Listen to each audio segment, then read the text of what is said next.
जी हाँ दोस्तों, भोजपुरी के दबंग और ट्रेंडिंग स्टार खेसारी लाल यादव के सामने फीके पड़ गए बॉलीवुड वाले।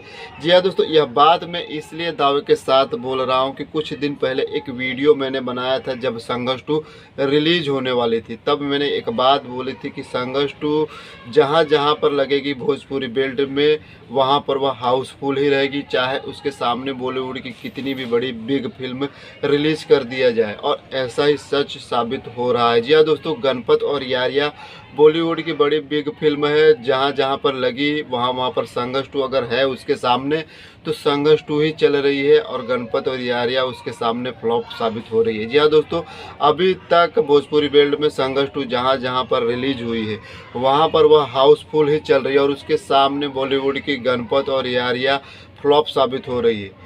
भोजपुरी में देखा जाए तो खेसारी का इतना क्रेज है, इतना क्रेज है कि उनके सामने कोई चल नहीं पाता। जी हाँ दोस्तों, फिलहाल अगर देखा जाए तो भोजपुरी की एक विडंबना है कि उनको सिनेमा घर बहुत कम मिलते हैं। सीमित घर सिनेमा घर मिलने के बावजूद भी संघर्ष 2 अच्छा अपना कारोबार कर रही है, कमाई कर रही है। तो यह एक बहुत ही बड़ी पॉजिटिव खबर है भोजपुरी के लिए। आप अगर भोजपुरी के दर्शक हैं तो एक लाइक कमेंट जरूर कीजिएगा खेसारी लाल के लिए।